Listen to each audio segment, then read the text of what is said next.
Anybody out there?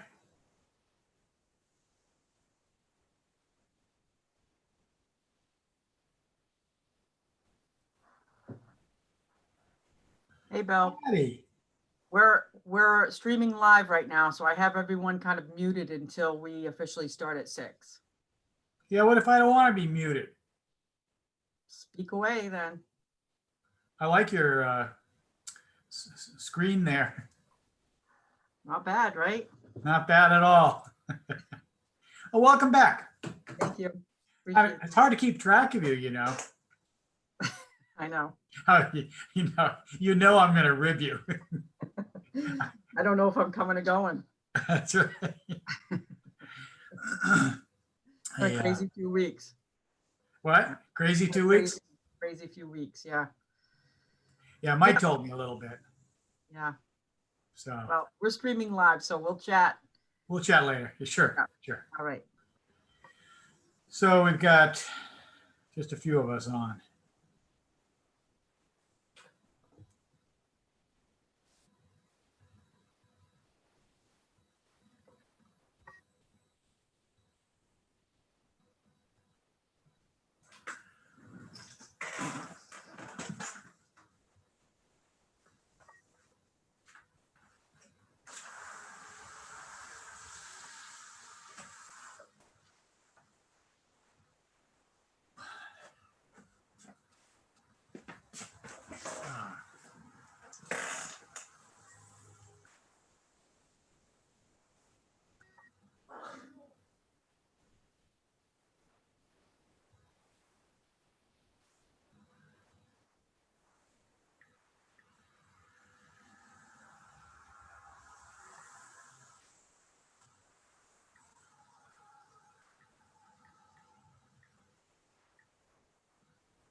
right, it's 6 o'clock, but we got a couple stragglers, so we'll wait another minute or two.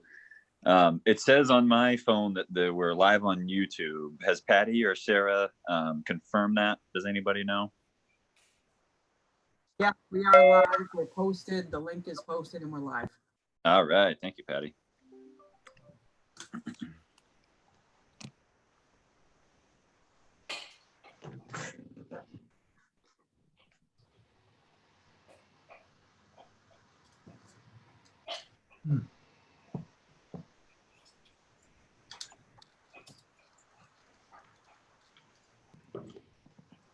All right, so I believe that is everybody. And it's just past 6 o'clock, so let's get started. First thing on the agenda, as always, is approval of last meeting's minutes. So rather than do a full round of discussion, does anybody have any points they'd like to raise on the minutes?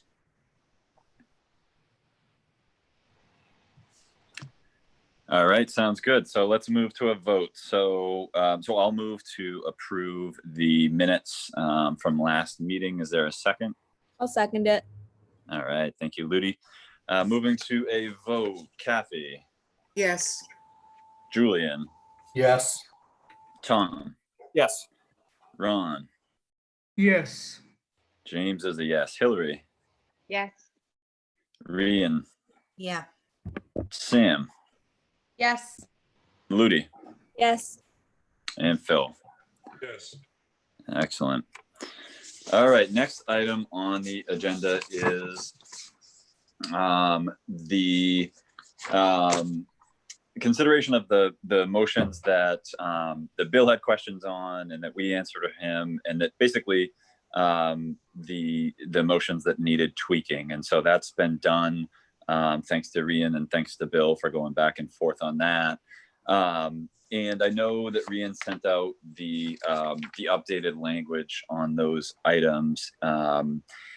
Did anybody not get a chance to look at those? And does anybody have a discussion on any of these? My plan was to basically vote on these as a block, but I'll ask if anybody has any questions or discussions that they'd like to bring up before we move to a vote. Yes, James. Go ahead, Julian. Yeah, I noticed that only one of them had a reasonably narrow margin of 7-3. The rest all passed with kind of more in line with the majority that we were looking for. So that was encouraging, that out of all the motions that made it onto there, the weakest one still had a 70% voting block on that. Thank you. Thanks, Julian. Anybody else? And these are just the motions. These aren't all of the changes that we made. These are just the changes that that Bill suggested and that Rian and Bill have been going back and forth on. So does anybody have any other anything else they'd like to add on Bill's suggested revisions?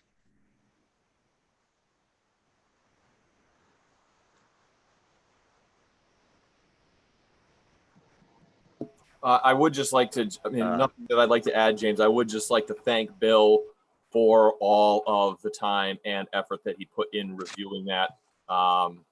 Bill, I imagine that there were probably several things that you would rather have been doing than reviewing and correcting that minutia.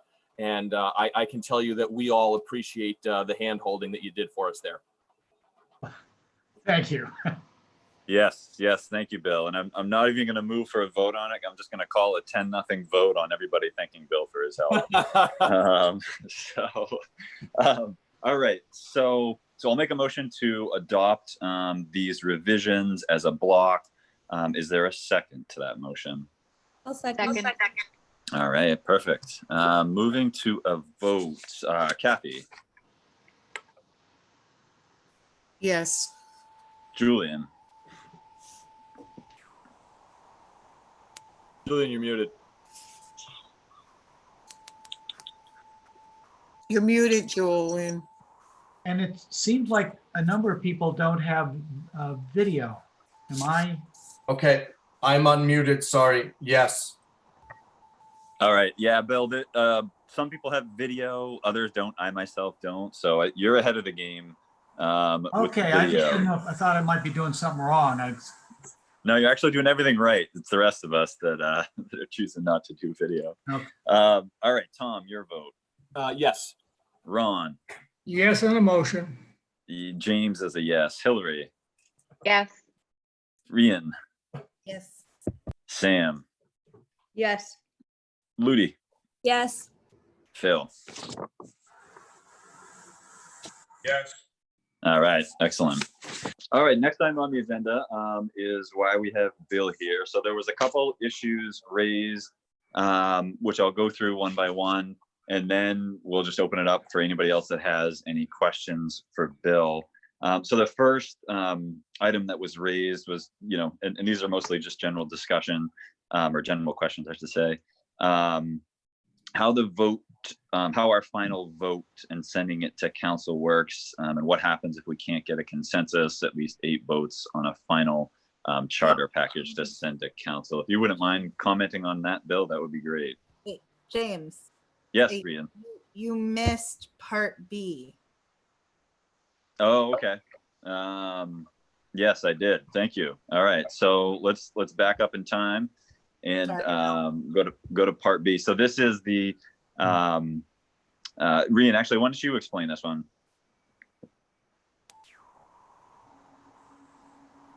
Okay, so what we tried to do with the planning board and not letting the council override them is illegal.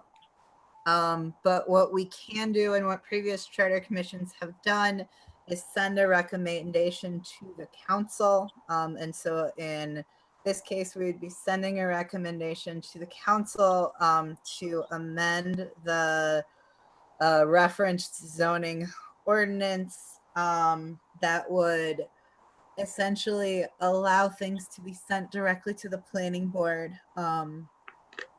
without having to get sent before council first. Kind of take 2 weeks off of the schedule for developers looking to develop. It's still going to have to get that vote through the planning board. It's still going to then have to go back to council and then go back to the planning board for the site review.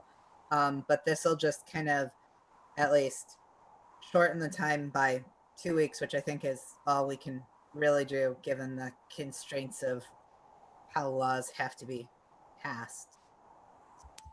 Okay, sounds good. And so just to clarify on my end, or for anybody else, so we did vote to, essentially allow the different planning boards and other boards to pass motions, and they needed, I forget exactly what it was, but it needed a certain amount of votes for city council to overturn. Otherwise, it would just become law. But we've since been informed that that would not be legal. So obviously we cannot have that on our package that gets sent to city council. So then the idea was, and this is just a recommendation. We're not actually, this isn't a revision to the charter itself. It's just a recommendation from the commission to the city council. Is that correct, Rian? Yeah, I imagine we're gonna tell council like this is our recommendation, and I guess I'm thinking they're probably just gonna then open up that entire zoning ordinance and maybe talk to the planning board a little more and do their own thing. But we're at least saying we want you to have this conversation. Okay. All right. So I will take that as your motion. Is there a second to the motion? I'll second it. All right. And rather than go through a roll call discussion, does anybody have any discussion that they'd like to add on this topic? All right, hearing none, let's move to a vote. Kathy, Yes. Julian, Yes. Tom, Yes. Ron, Yes. James is a yes. Hillary, Yes. Rian, Yes. Sam, Yes. Ludi, Yes. Phil. Yes. Okay, perfect. All right, thanks, Rian, for catching that and not letting me skip ahead. So moving on to the discussion with Bill. So the first topic was how sort of the mechanics of sending the our final vote to council. What happens if we can't get a consensus, which under our agreement would be 8 votes in favor. And we were just wondering if you could comment on that, Bill. Let me ask a couple of questions before I answer a question. Am I correct that you essentially early in the commission's history adopted a rule that for something to advance, it had to have 8 votes in favor? Sort of. In order for us to send the final package to city council, it needed 8 votes. Meaning the entire package or an individual item?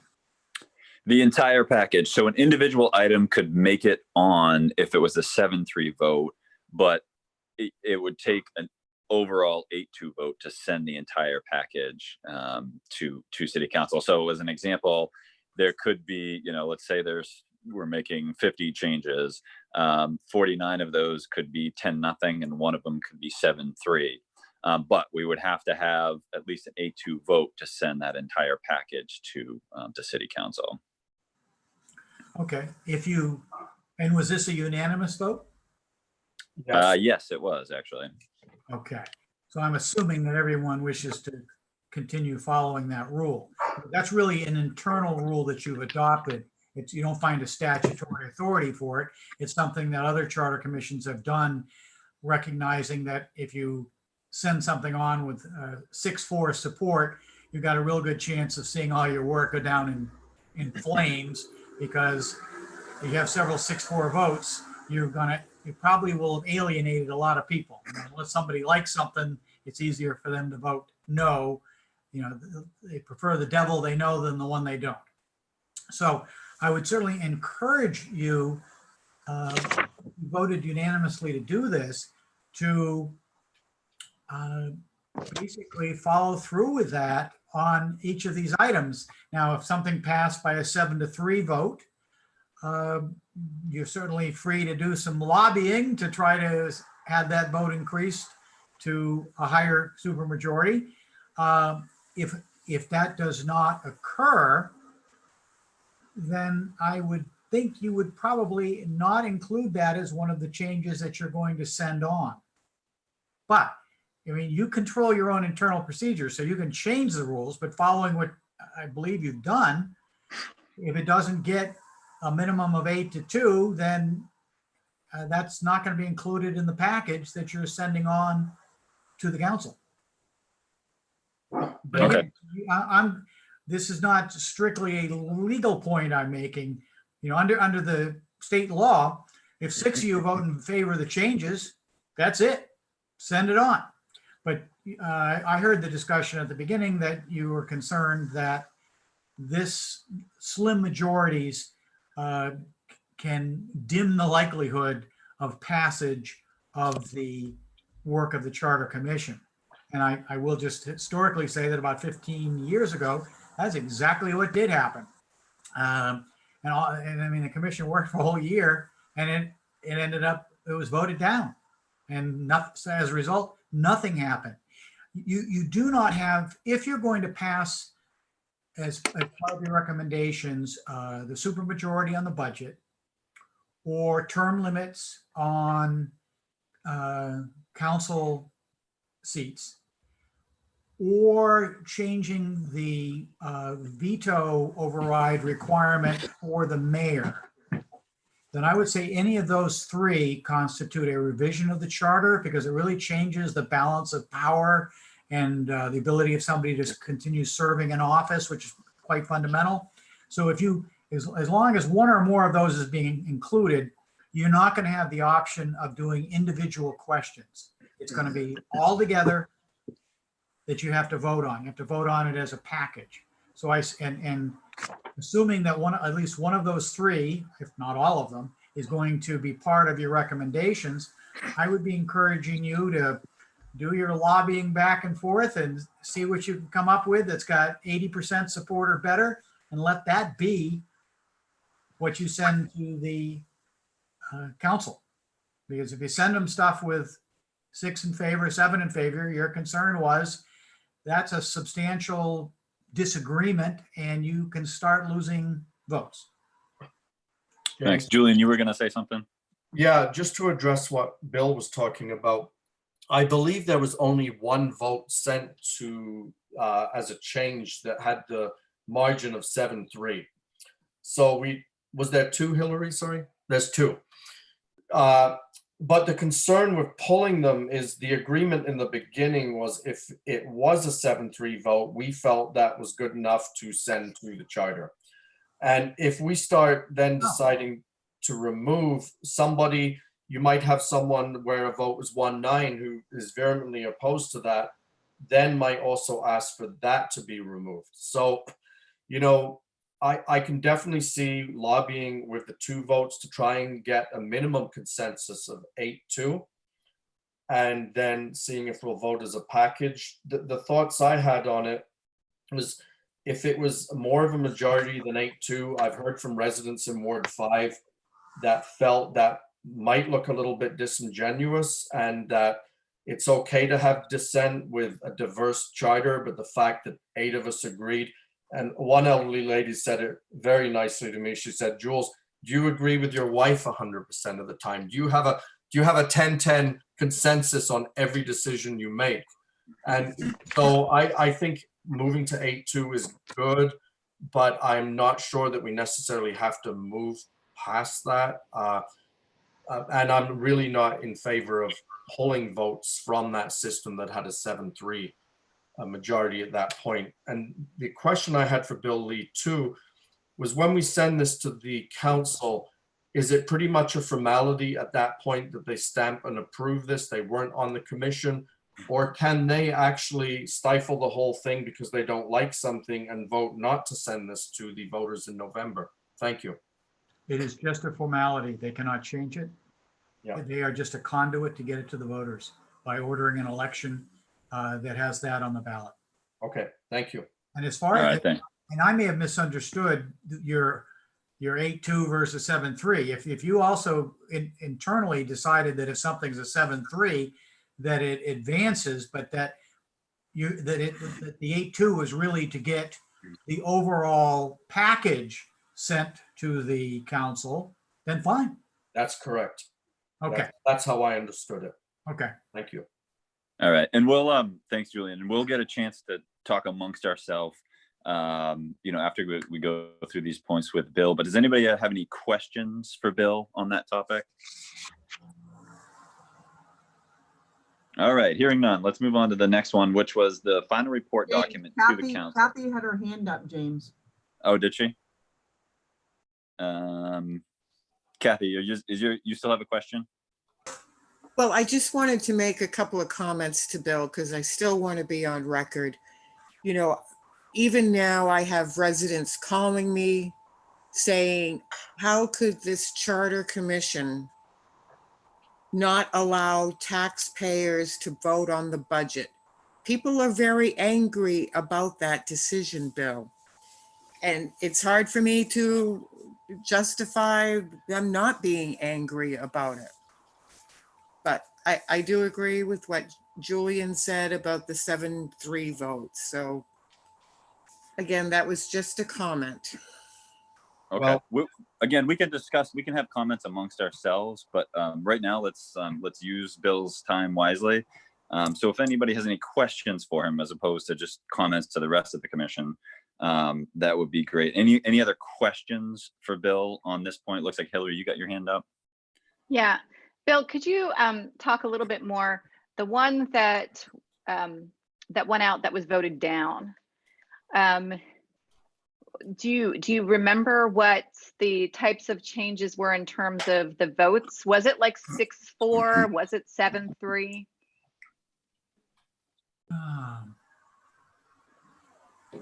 Boy, I wish I could tell you that.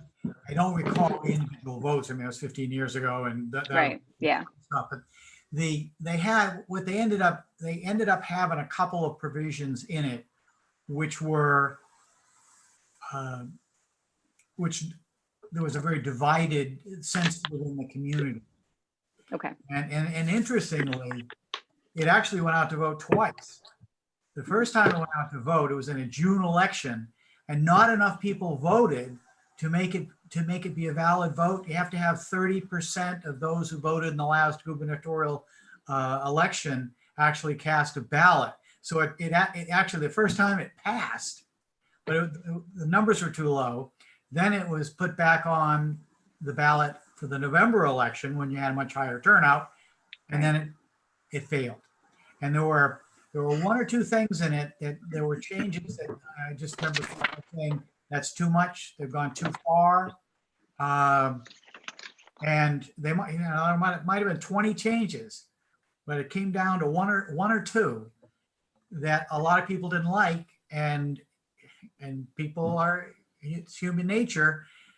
You look at something and you say, well, the system's working now and they want to do this, and I think that's terrible, even though the other 18 or 19 things might have been great, and they just voted the whole thing down.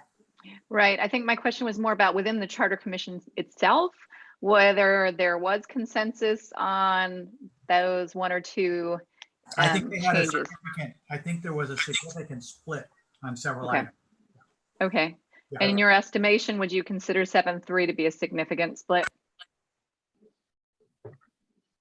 Well, I mean, it certainly has some, I mean, it's all just a matter of numbers. It's Right. certainly a significant minority. It is. Yeah. Okay. All right. Great. But one of the keys is what is, you know, if it's is it an important item or is it some relatively small matter? And in this Right. case, there were a couple of sizable matters, and people were able to get a hold of them, and they put it all down. So, James, Yes, I have a question and thought for Bill. go So, ahead.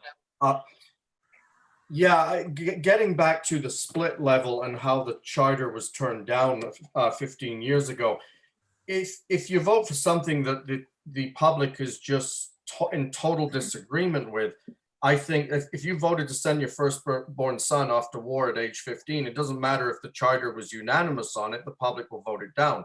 So my opinion is it's not always how unanimous the charter is. If you're presenting a bad item to vote on, it will get voted down no matter how unanimous we are. The other thing to consider is that this charter commission, and I've said it many times and feel free to disagree, but we're a very diverse charter. So when you get 7 votes with the group of people on here, I think that it would land that way within the community's opinion of it. And it still has to have 8-2 to be turned over. So at that point, there's more negotiation as a package. So we're really not turning over 7-3, we're turning over an 8-2. My question is, and it's been mentioned before, if there's dissenters, if there's 2 people who didn't agree for the package to be presented, is it professional to lobby the council and speak against the board as a whole? And I'll give an example. There's been a vote on the school board with taxpayer-funded driver's lessons, and I voted against it. I was outnumbered. It was 2-5. But after the board voted as a whole, I backed the budget. We got behind it.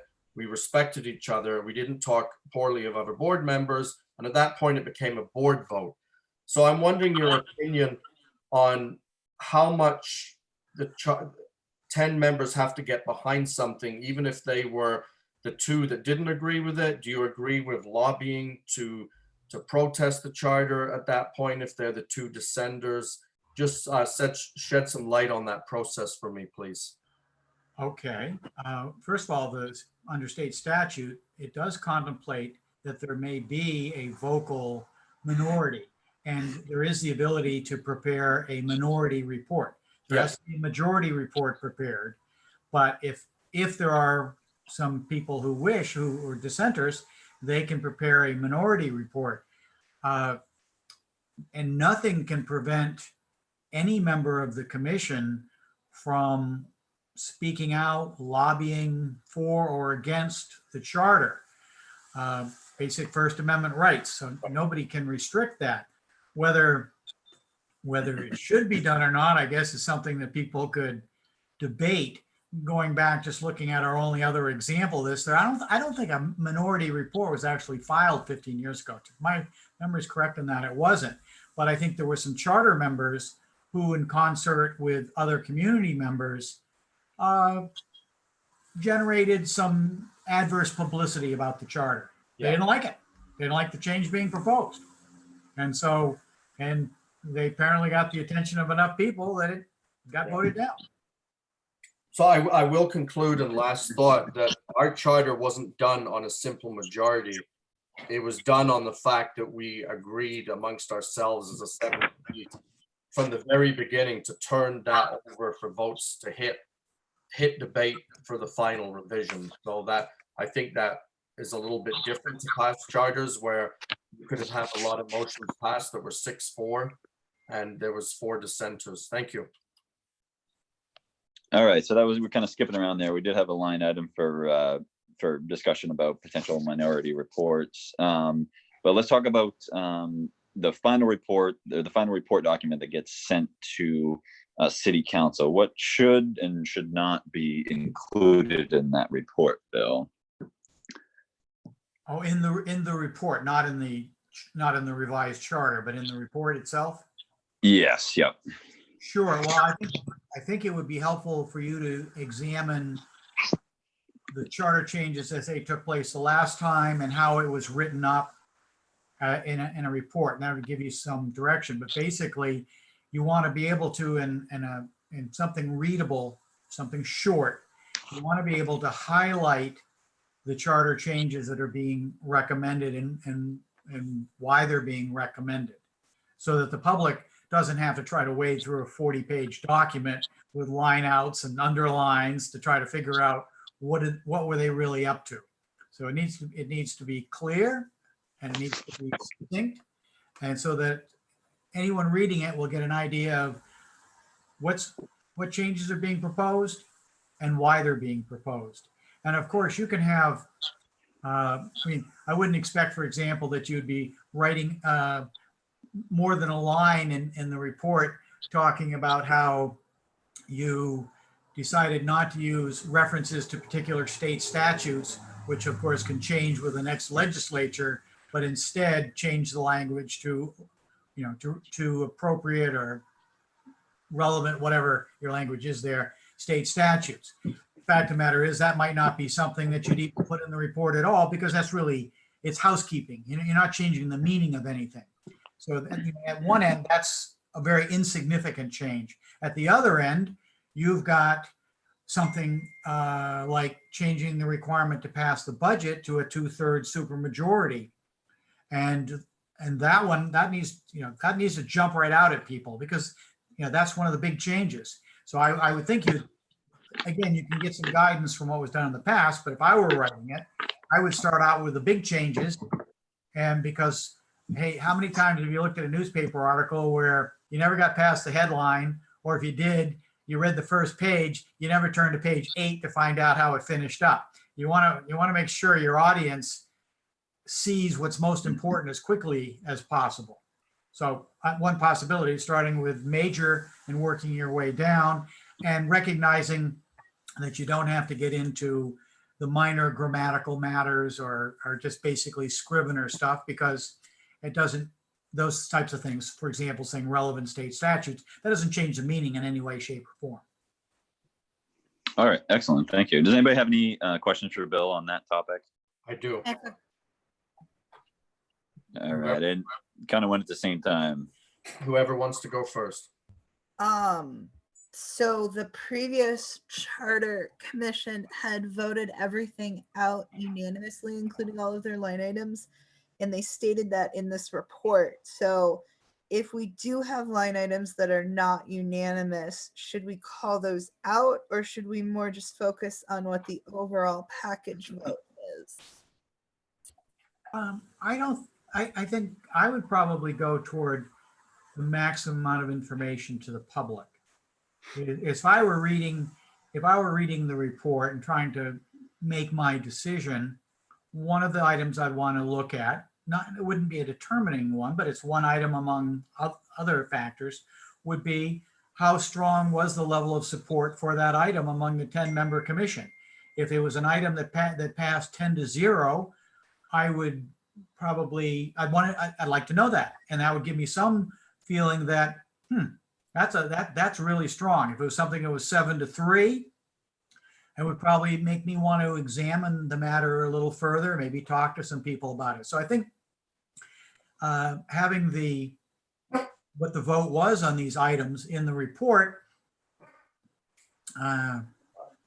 could be helpful to people. And it doesn't have to add a whole lot. You can just, at the end of whatever it is and say, final, vote was 8-2 or vote was 9-1 or whatever. And people get that information. Without it, I think people would be left wondering, was this a unanimous vote on this item or was it a bare majority? And I think I'd want to have as many facts as I could, as long as the facts didn't take up too much space. There's a lot to be said for brevity. Recognize that this stuff can be awful dry, and if you want people to read it and understand it, it better jump out at them pretty quickly. Julian, you were going to say you had a question? Yeah, sometimes I don't think the press covered a lot of the charter meetings, and there wasn't really, I'm not sure how much the public viewed them. I personally think it would be helpful to have a back page of major items that we voted on that did not ultimately make it for the public to weigh in on, like removing the Democrat and our name next to candidates.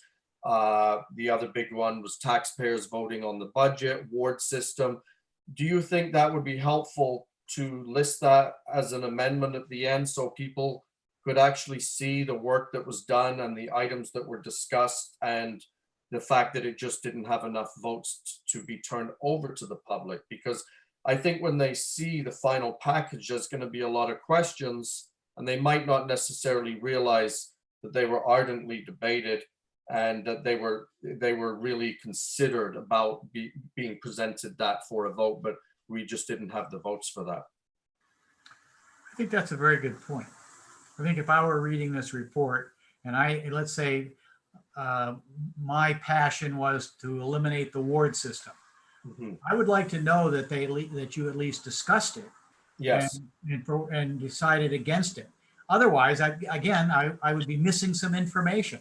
I would, however, if that's going to be done, boy, it better be spelled out mighty clear that these items were discussed and they're not part of the recommended changes. You don't want to have people somehow blurring the two and thinking that that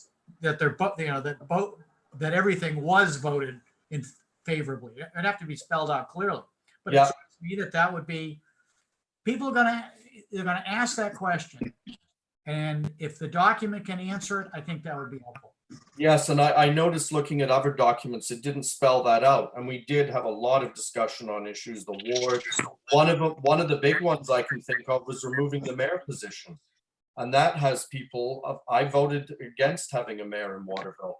So the public can at least see the really big issues. And there was a lot of big issues that didn't make it onto there. So I think it's really important to show that, even for the press to pick up, or a charter commission 7 years from now, the work won't be lost. They'll be able to pick up the document and they might want to revisit some of those items that didn't make it this time. So whoever's doing a lot of work for the final document, I hope that would be on there. Thank you. Sure. Any other questions for Bill on this topic?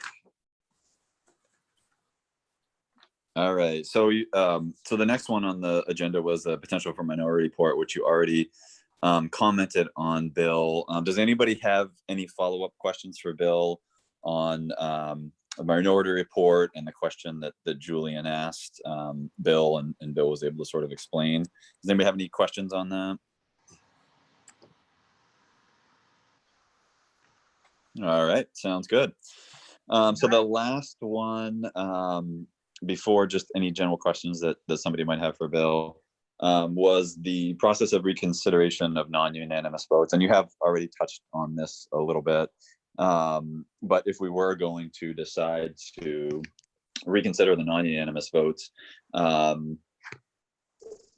is there any sort of suggested method for that? Is it completely up to us what we do? I think that was sort of the question that was generated.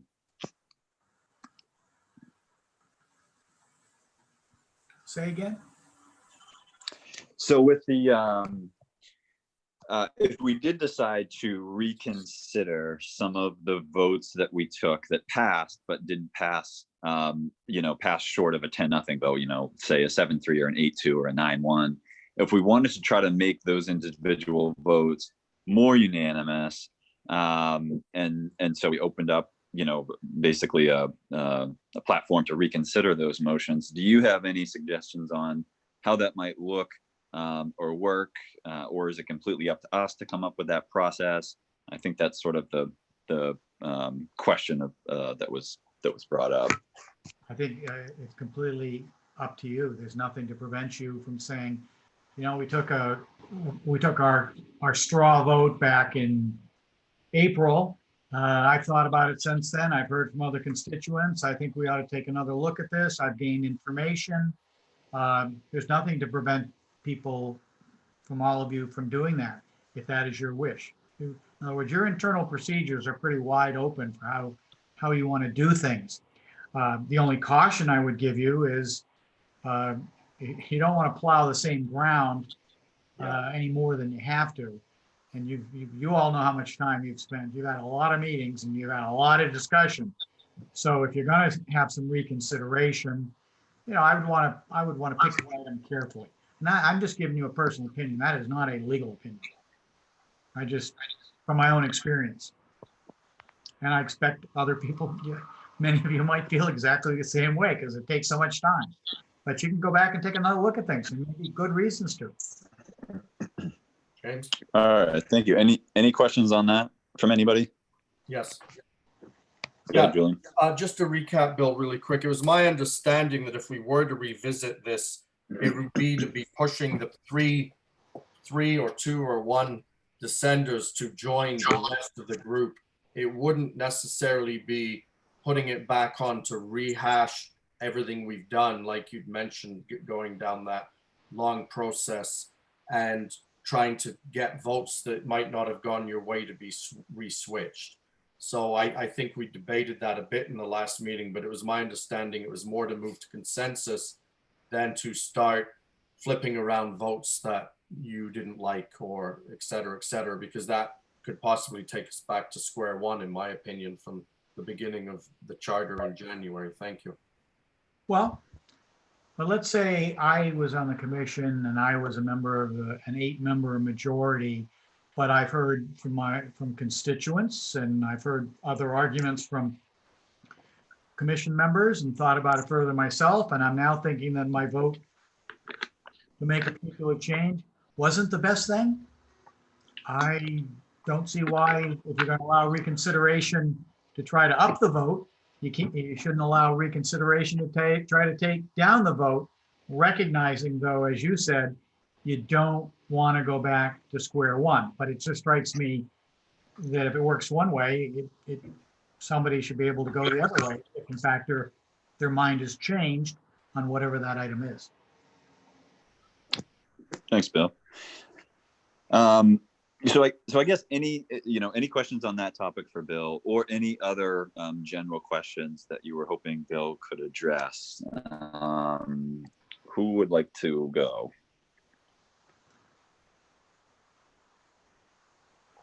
Hillary has her hand up. Does she? All right, Hillary. Hi. Was there anything that stuck out at you that you found problematic, that worried you? I made comment. Oh, you mean that looking at it and going, oh boy, this thing may go down in flames if you send this to reverse? Yep. My personal opinion. You're right. I'm not asking for a professional or legal. Right. Just personal.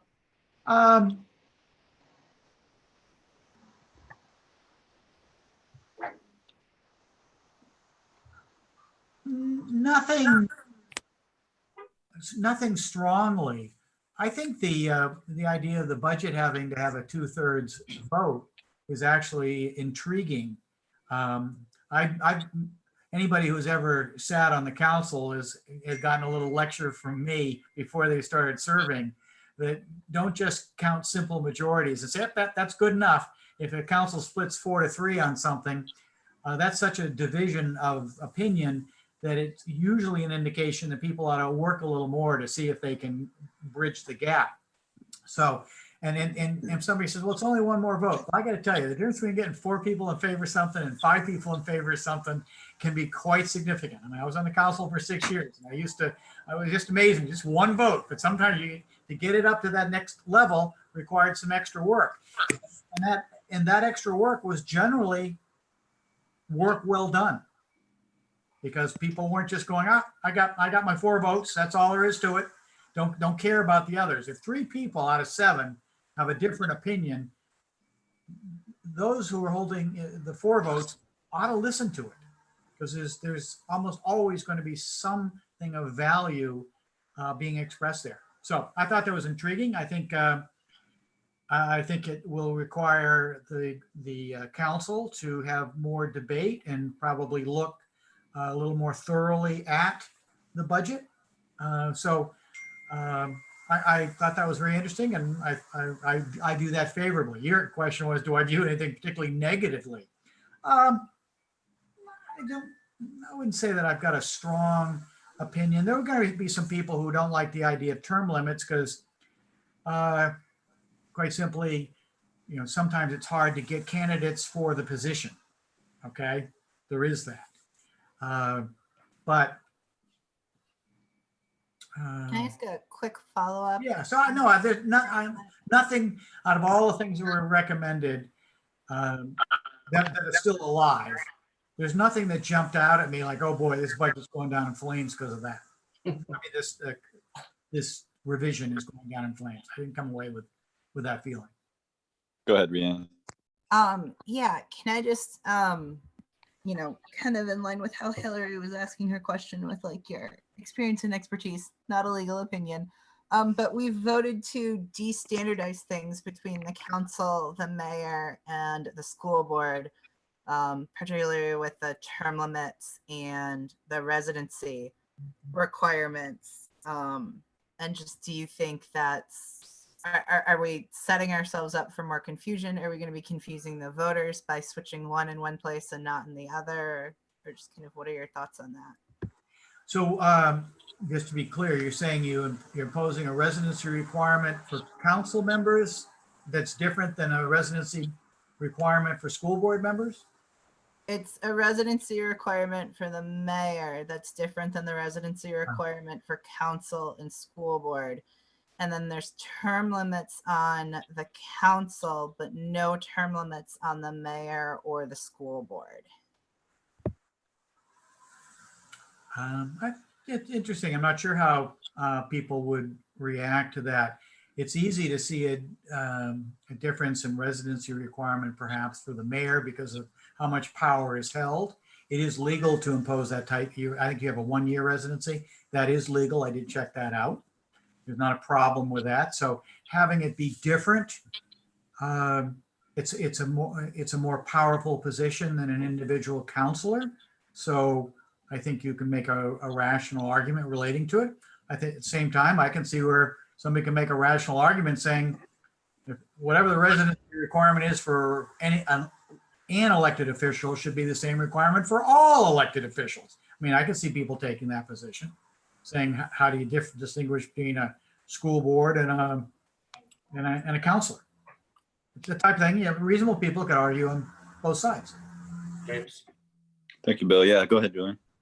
Yeah, and Bill, just to address your point, a lot of people might not like the council having 5-2 to pass a budget, but like you said, I think it does show compromise. But I think that debate stemmed from the fact that we required the council to vote 5-2 to appoint a city manager. Correct me if I'm wrong. So we felt that a budget is as important as appointing a city manager. So I think the city manager also now has to be 5-2.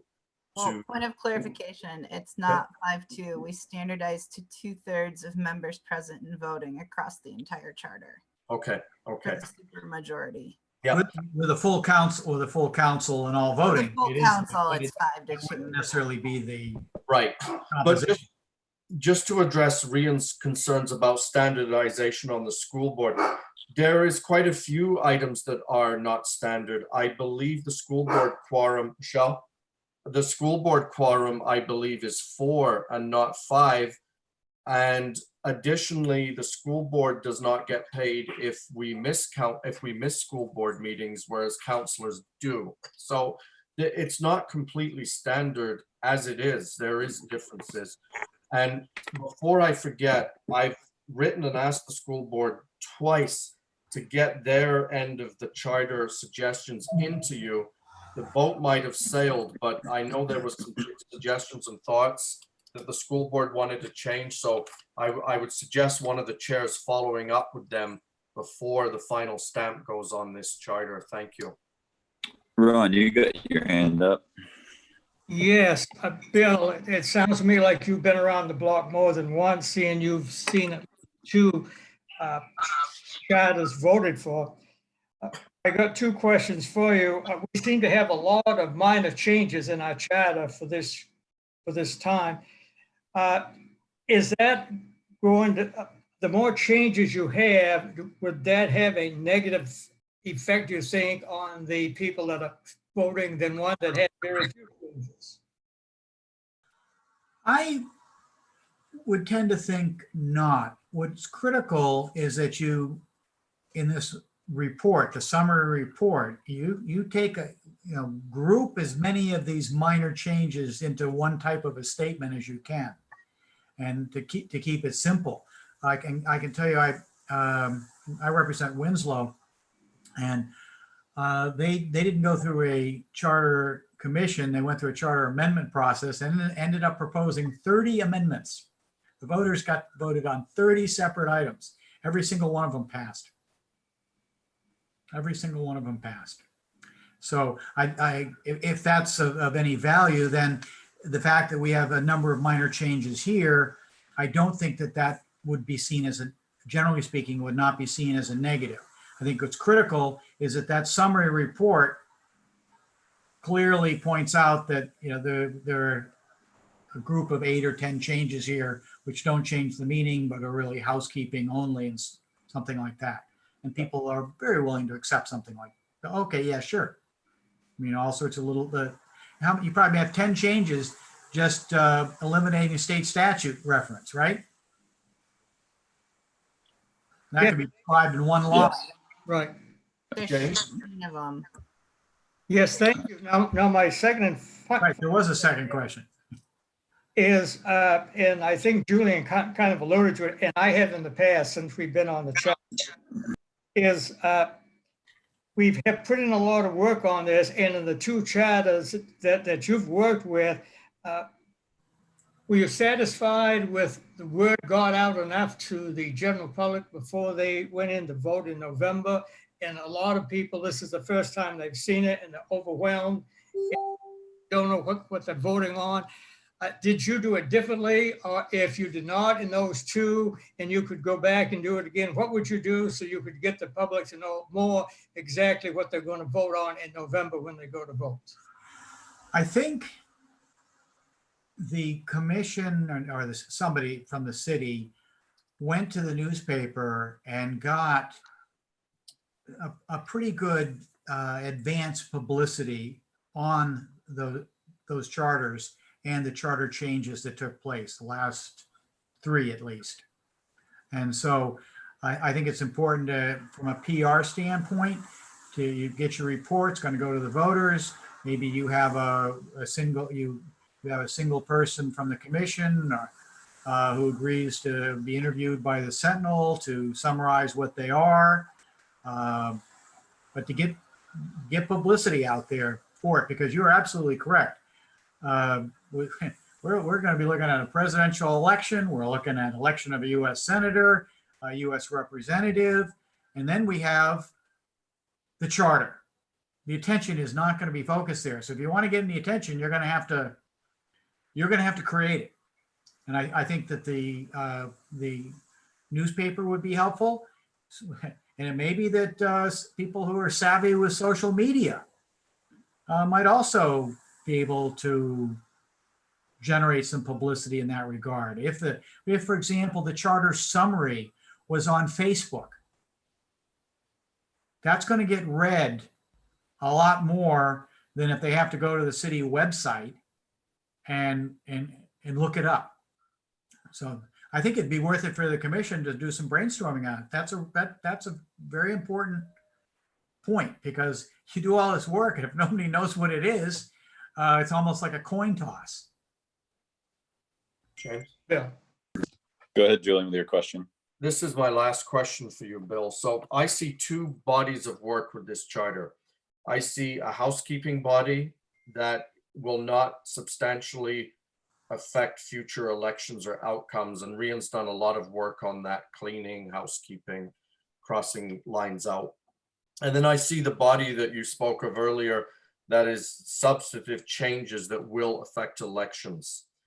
Does the charter get voted on in two separate bodies, and can a charter pass the housekeeping and changes if we vote down the substantive political changes?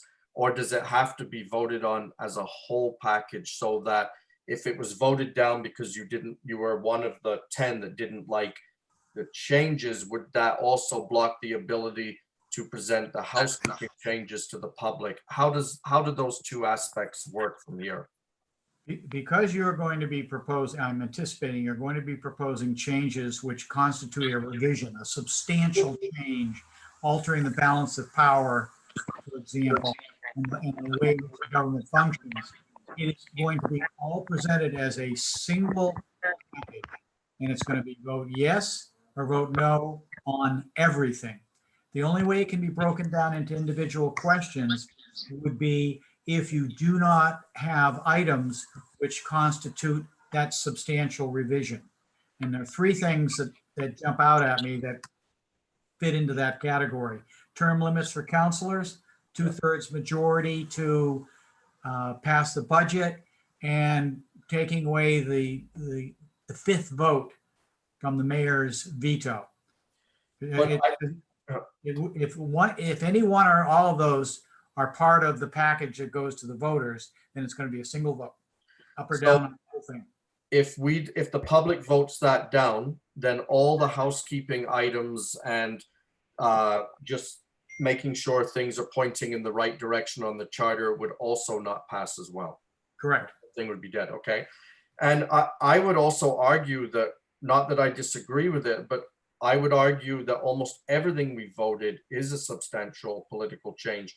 For example, expecting the mayor to live here for a year before running, you're now excluding a candidate, and someone else might run in place because, Jane X hadn't been here and hit the 12 months. So you could argue that would substantially affect the possible political outcome as well. Just my opinion. If somebody were to ask me, where's that bright line between a minor change and a major change? Yeah, that it's not as bright as we might like it to be. If the question were posed to me, let's say the only matter that could possibly constitute a revision was increasing the residency time for somebody to run for political office, I would put that in the minor category. okay, thank you. It doesn't keep them from running. It's just an extension of the amount of time. It's the only variable. Whereas when you have a term limit, that's preventing somebody from running for office altogether after they've been, and that is much more fundamental.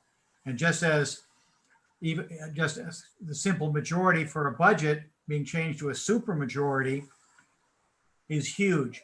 Yeah. And I would say it's huge because the budget is the most single important item that the council will pass. If you were to change, let's say the requirement to be able to appoint the city manager was a simple majority, and you're proposing to change it to a 2/3 majority to appoint a city manager, I would not say that that's a fundamental change, because the position of city manager, it's not nearly in the same category as passing a $40 or $50 million budget.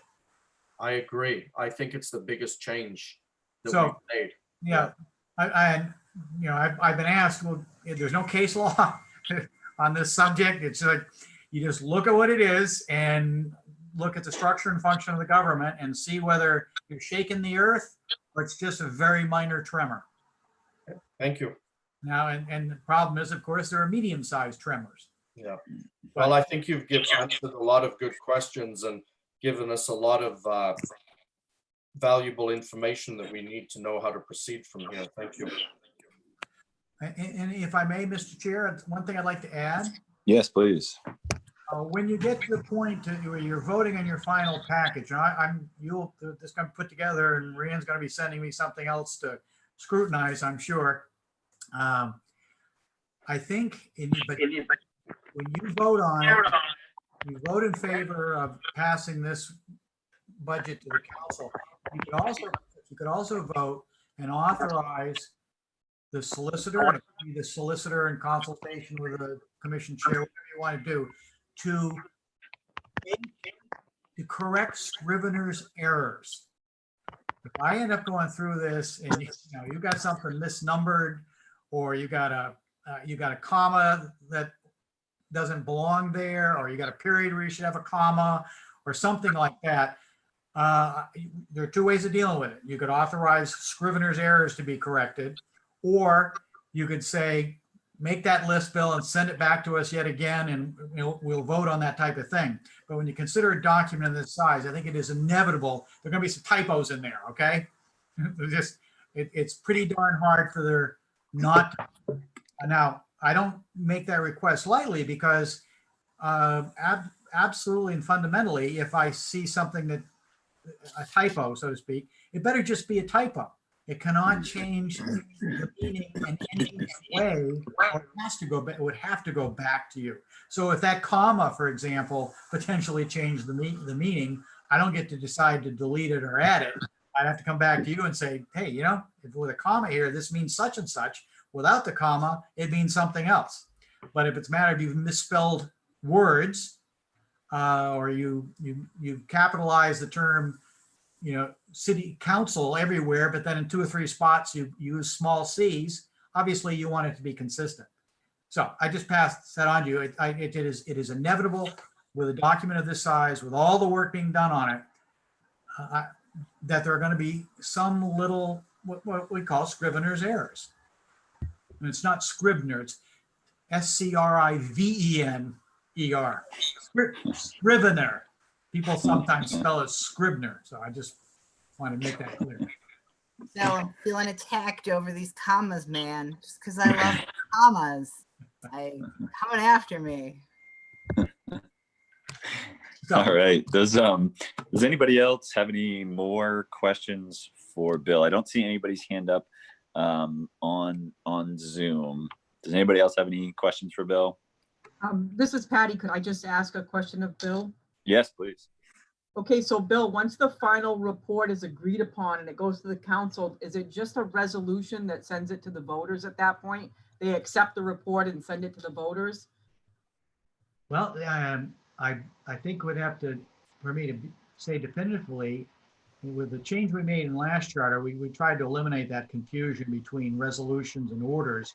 And I think the way the charter is worded is it says that we act generally by resolution, but the following matters must be passed by order. And so there's an answer, which I might be able to look up here, because I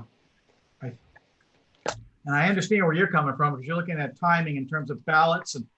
Well, that's what I'm worried about, is the timing, because if the report goes to the council and then the public comes out and expresses a lot of concerns about areas in the proposed amendments, should there be time for the commission to come back together and discuss the concerns, or is it a moot point at that point?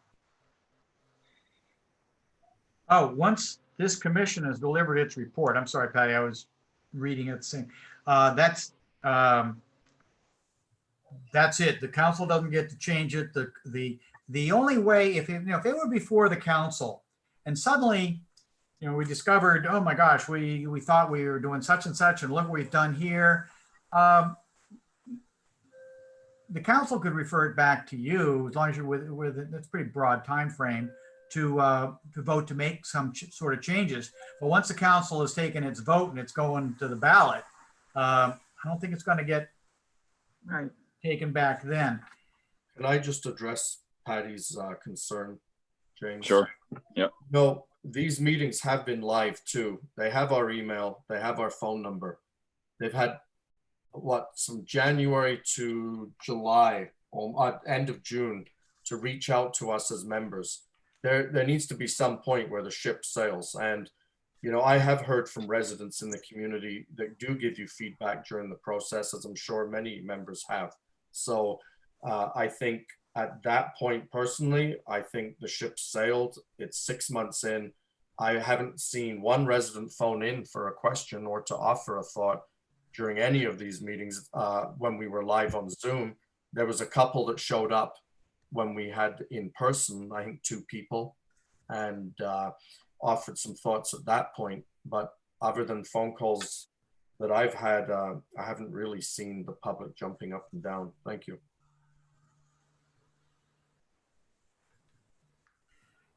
Interesting. In the charter, under what resolution or order, the council generally acts by resolution, but the following matters require an order. Subsection B, the creation of a charter commission, then it says comma, or amendments to the existing charter. Amendments to the existing charter is the ability where the council, without creating a commission, can propose a particular change to the charter, minor change, can't be a revision type matter. And in that case, you don't have to go through elected people being elected and having all this big process. It can just be the council sending that out to the voters. If that's going to happen, that would take 2 readings. This is not the creation of a charter commission, and this is not amendments to the charter. So I think with a single vote, the council will send this off to the voters, Patty. Okay, thanks, Bill. And that also makes sense because the council doesn't get to alter the document. If they don't get to alter the document, you don't have the reason for having a second reading. You have that second reading on a number of matters because you want to give the public an opportunity to give councilors input and make amendments that may be necessary. In this case, the council is just a conduit. You are the commission. You created the document. It's just you don't have the power legally to send it to the voters. It is the city council that has to pass the appropriate resolution to send it on. But there's not a reason to have a second vote there. We could debate it all they want. It was either they just have to send it on. Okay. And actually, there's really nothing to debate, except councilors might say, well, I got to vote to send it on, but I don't like it. I mean, they're free to say that, but they're not free to change anything.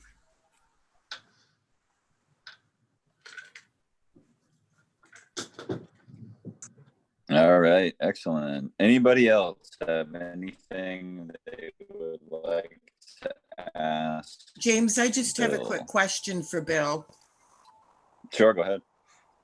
Bill, I know you had been following the case in Southern Maine where a school employee was sitting on the city council. Yes. Is there an outcome on that yet? I have not heard a word to that effect, and I think that there would have been publicity on that. My gosh, I would think there, if in fact it had been decided, I would think that there would have been publicity, and I have not heard a word. And it's the type of actually, probably any of us could probably Google it and come up with something. But to answer your question, I have not heard of a resolution of that case.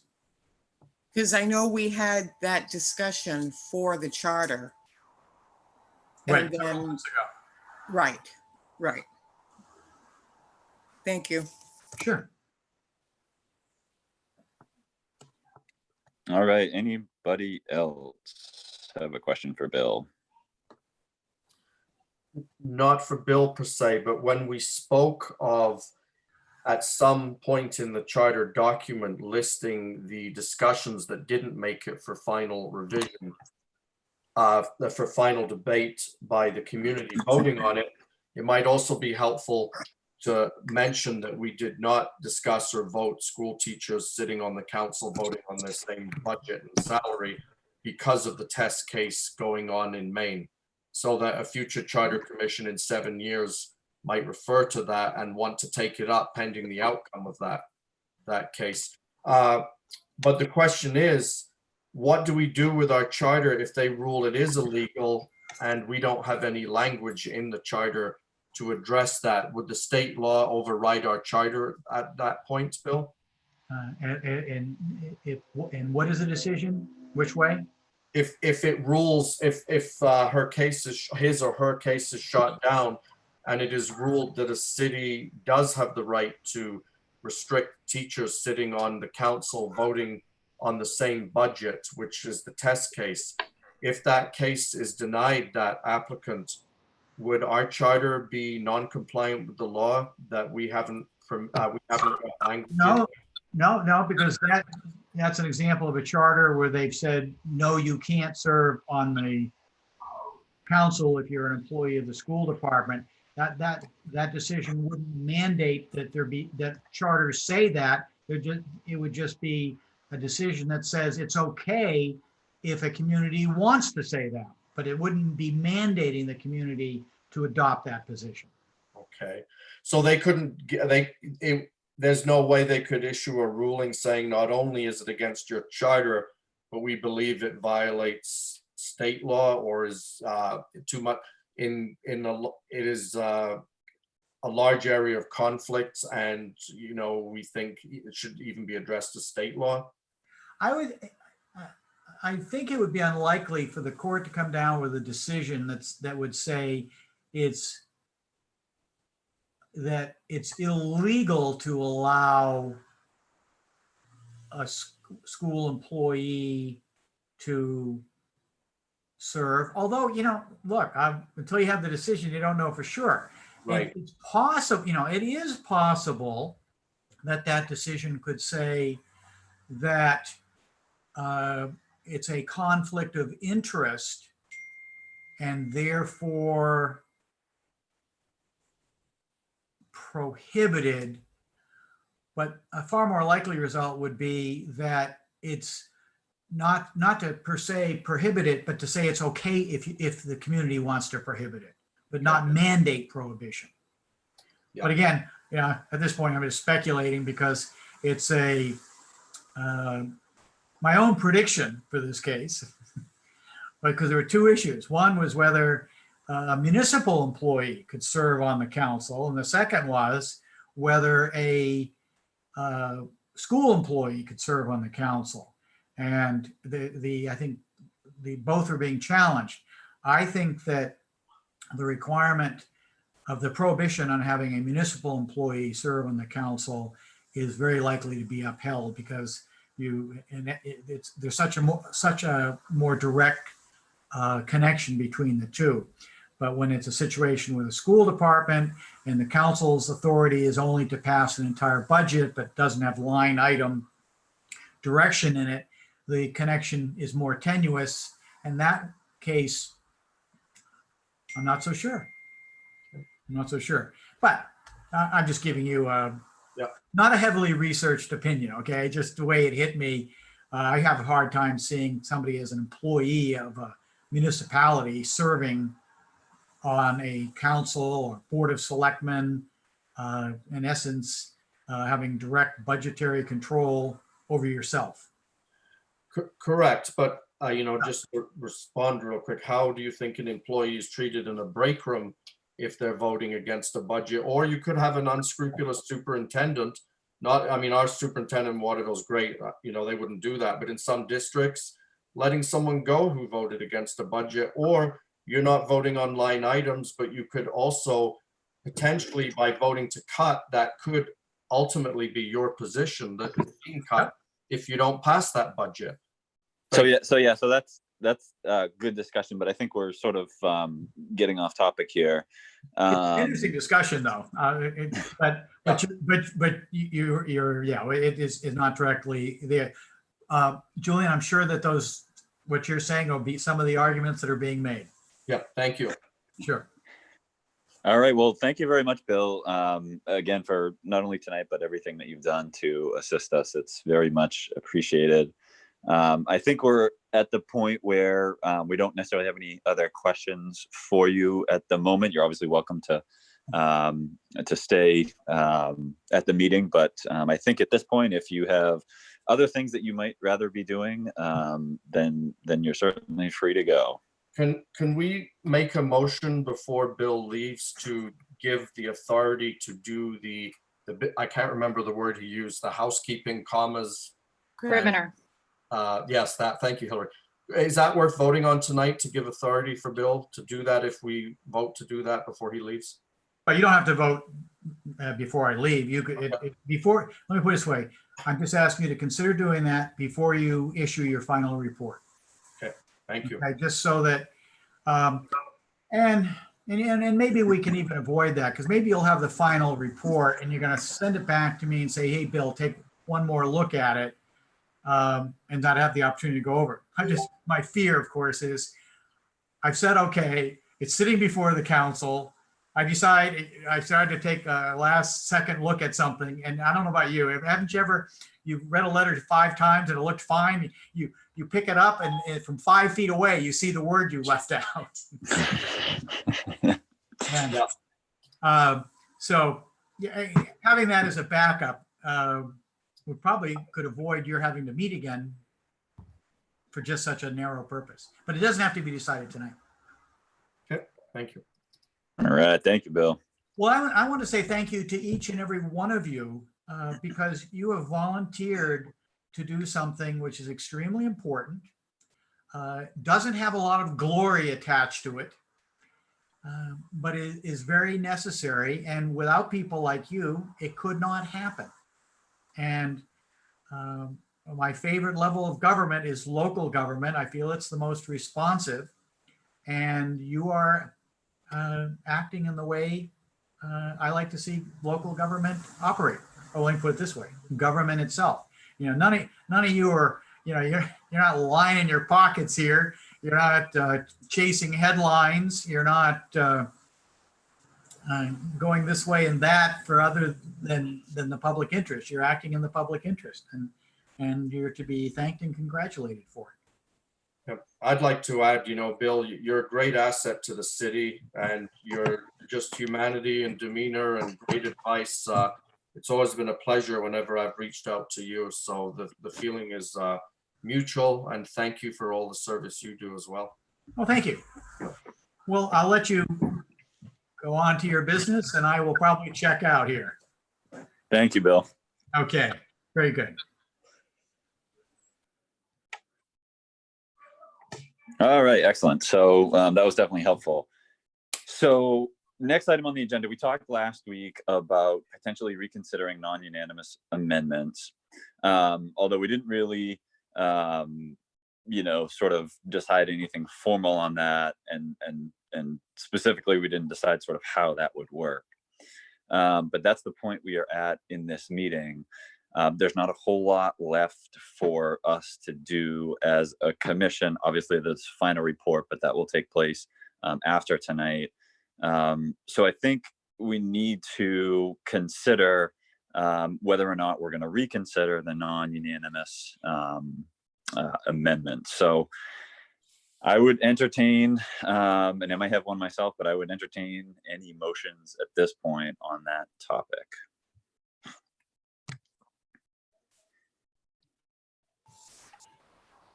James, I just have one question, like Julian brought up. We do not have the school board chapter yet.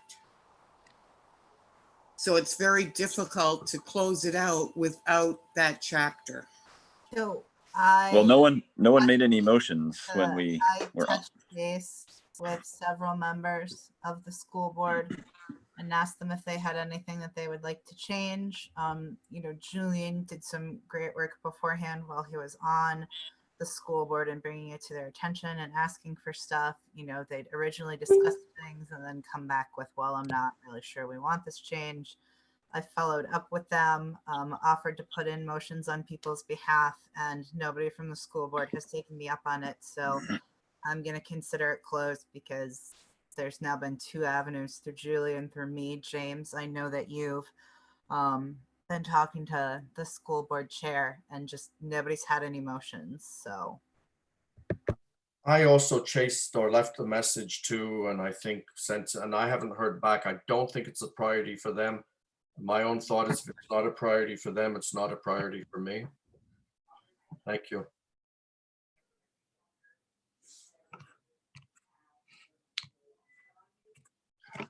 All right, does anybody have any motions?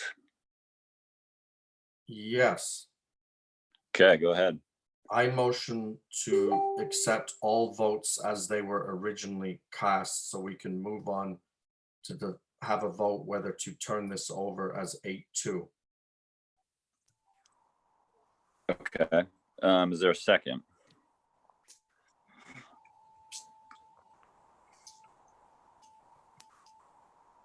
Second the motion. Okay, let's have some discussion. Kathy, Julian, could you repeat your sentence again? Oh, do you think I remember? No, I'm kidding. The motion was to vote to accept this, how we cast our votes originally and move on so we can get on to a discussion of whether to turn this over 8-2. And a separate sideline to that motion is it wouldn't really be me changing a vote I cast. It would be one of the 3 dissenters on a lot of these. So it doesn't really pertain to me, but I'm comfortable with the votes that were cast and the margins. Thank you. anything else to add, Kathy? No, I agree totally with what Julian is proposing. All right, Julian, anything new to add on that? No, yes, a little. I had heard what we said about presenting unanimous, and I think I spoke on it tonight. We don't even agree with our spouses, or maybe some of you do, 100% of the time on every issue. I had thought of switching votes, but then, like I mentioned, it wasn't pertinent to me. But I had heard from residents that were quite concerned about that and felt that they might have agreed with the dissenters on their opinion, and they would like to be represented by their official in how they voted. And they felt that it might not look genuine to go back and have a handshake to make it look warmer and fuzzier than it really is, and all agree to go back on, our opinions. The fact that the vote didn't pass speaks for itself, but you still at least, I've been the lone dissenter on some school board votes, like closing the schools for the rest of the year in June. It didn't pass, but at least I was on record for that. So I think you give up something, you give up absolutely everything if you then vote to re-switch, but that's up for discussion. Thank you. Tom, you're next. I'd be comfortable voting right now to turn something over to the charter, turn the entire charter over to the voters, without revisiting any individual votes. I understand potential value in doing exactly that, but from my perspective, I think the overall vote that we would provide, if we did pass it, I think that would speak as much to, how unanimous we were, or how close to being unanimous we were, as anything. And I also think, and I don't know who brought it up, I think it might have been Bill, but earlier in our discussions, I do think the idea of putting out, exactly what the votes were on each one of the major issues, for instance, whatever the vote was on, term limits for city councilors, or the residence requirement for the mayor, or anything that we considered substantive, if it was 9-1, 10-0, 8-2, 7-3, I think that including that information in there would be helpful too. All right, thanks, Ron. Yes, I am comfortable. We spent a lot of time on these, and I am comfortable with the dialogue that we've had. The 7-3s, 8-2, 9-1s. I will go with majority. I consider majority 7 better. And what we spent all our time on, I would go with all of these which we have here and not in consideration. Thanks, Ron. I'm up next. So I would say that I'm not going to support Julian's motion. And the reason is because I do not think that the 2 7-3 votes should be included in the package that we send to the charter for a couple reasons. But I think the most important reason is that we've imposed a requirement of one branch of government, so to speak, of local government, but not impose that same requirement on the 2 other branches of government. I think that's inconsistent. And I think from afar, it kind of looks sloppy. So I would not support the motion to send all of the 7-3 votes and up to city charter. And if Julian's motion does not pass by an 8-2 margin, then I'm going to make a motion after that to send all of the 8-2 votes and up to the city council. So that's my thoughts on those. I'm going to vote no on this motion. Hillary. So last week, I was sort of convinced that, we sort of set these rules in advance and that we really needed to follow through with them. Listening to Bill talk tonight, I thought he made some valid points, which is, when I looked at the agenda for tonight and I looked over all of this, I too felt like we weren't consistent. I'm very concerned about inconsistency. James, in particular, the points that you just raised. That doesn't mean I don't agree with what we voted on, but seeing them all together, I am concerned about the inconsistency. So I would like to revisit these, but I would like to revisit them both ways, as Bill said. It's not just about going up, it's going down. It's having those conversations again, and then having the conversation of, do we feel like we can send this on? So Julian, I'm sorry. I wouldn't support your motion.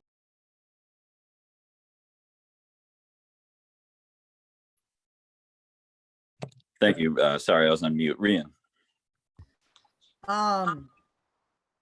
Yeah, you guys the 2 of you have pretty much nailed it with the inconsistencies. I just, from a pedantic perspective, really have issues with the 2 inconsistencies. They happen to both be the 2 7-3 votes. So rather than go through the whole process of reconsidering them, I'd just support James's motion to strip them and send the 8-2s, because there's nothing inconsistent with those 8-2s. But these two inconsistencies, they both happen to be 7-3. I can't do it.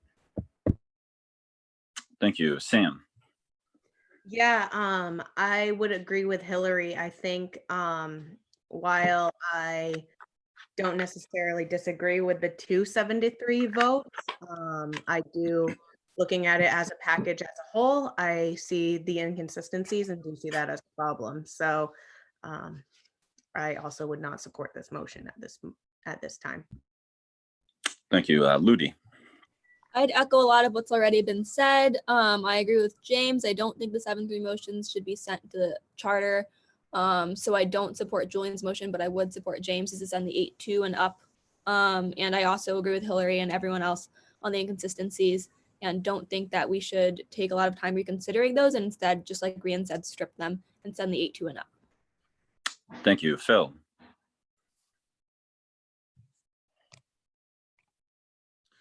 I feel, I understand both points, but I feel like we took a substantial amount of time discussing each item. I think 7-3 is not a bad compromise on an item.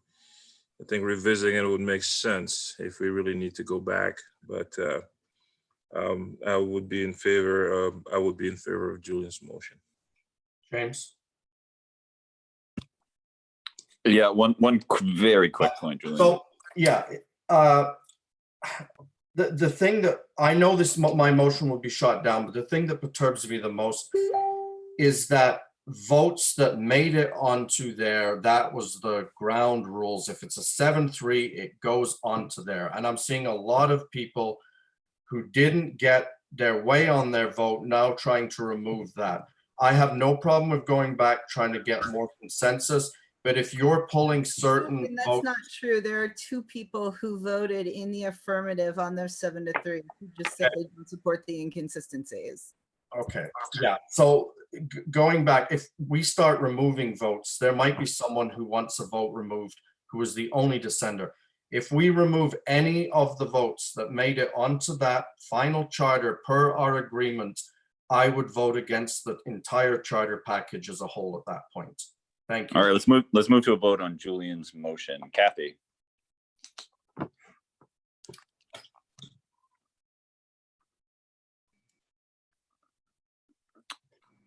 I think you're on mute, Kathy.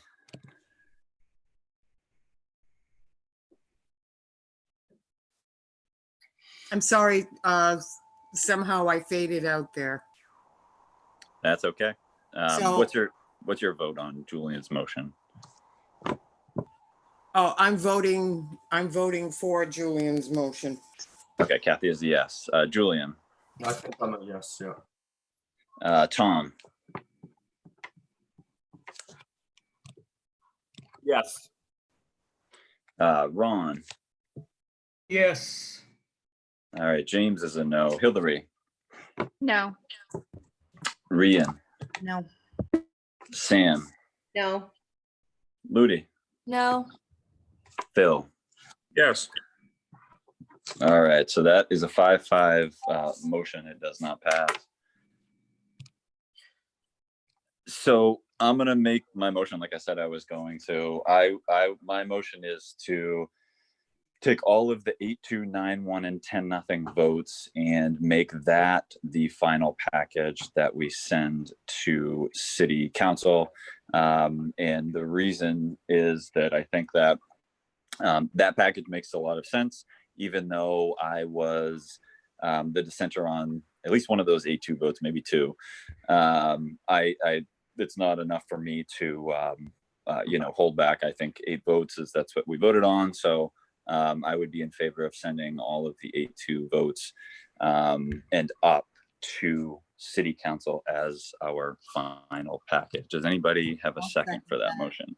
I'll second. All right, me and second that.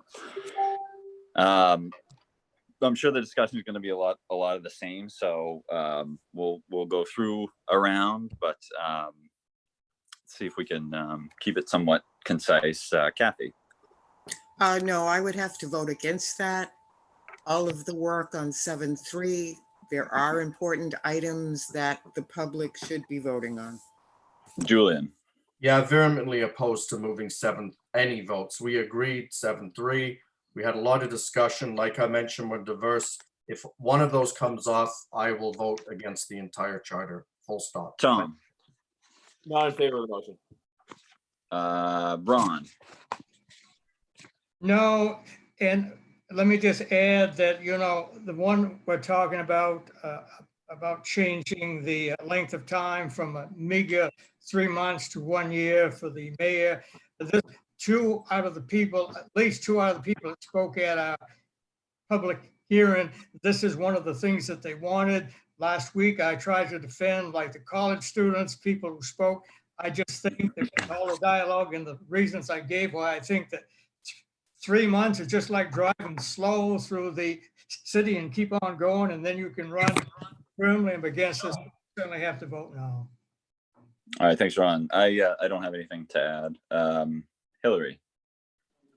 I just want to say, I don't think we're breaking our rules. And Julian, I know you were really concerned about that. I'm thinking that our rules maybe didn't make sense. We said it was 7-3 to go to a final vote. So that's still part of what's going on. What we did say is that in order to pass it on to the City Council, we would have to have an 8-2 vote. And so I'm just very concerned about what's going on because it sounds like we're not going to get an 8-2 no matter what. I'm in favor of this, again, because of what Bill said, looking at it tonight, seeing that we're not consistent, it's problematic to me. I don't feel, and these are votes that I voted in favor of. When I see it as a package, I see that I was inconsistent, and it doesn't make sense. But we'll just sort of see what happens. James, I'm in favor of your motion.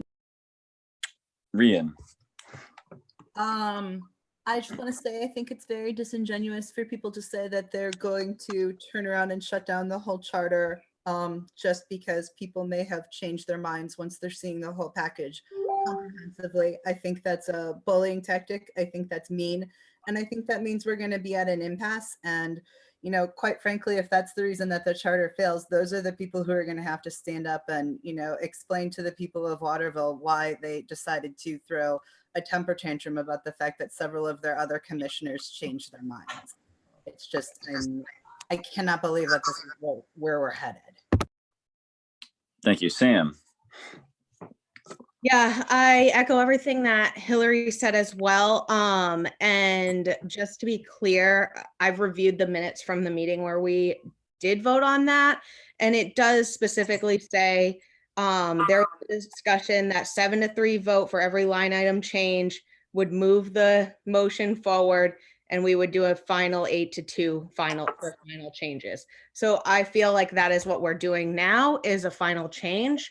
I stick by what I said. I am someone that was not a dissenter on any of these final votes, and looking at the full package, I don't think that it's the best package.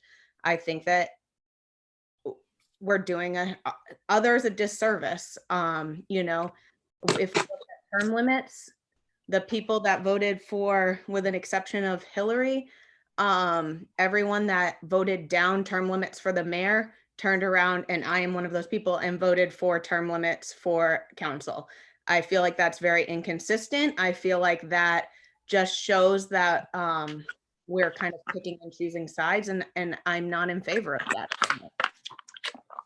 thank you. Ludi, I'm in favor of the motion, and I think the 8-2 and up package is a good one that we're ready to send to voters. And I know that we've all worked hard, so I think we should try our best to send something to them. But if we're not going to, we're not going to. We'll see how this vote goes. James? thank you. Phil, Yeah, I think that, you know, we set some ground rules from the beginning. In the beginning, we said the line that we want to set our bar to is 7-3.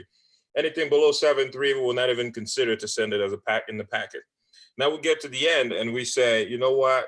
Now we're putting the bar at 8-2. So if the bar was at 8-2, at the end, would we then come back and say we're going to put that bar 9-1 before we send it?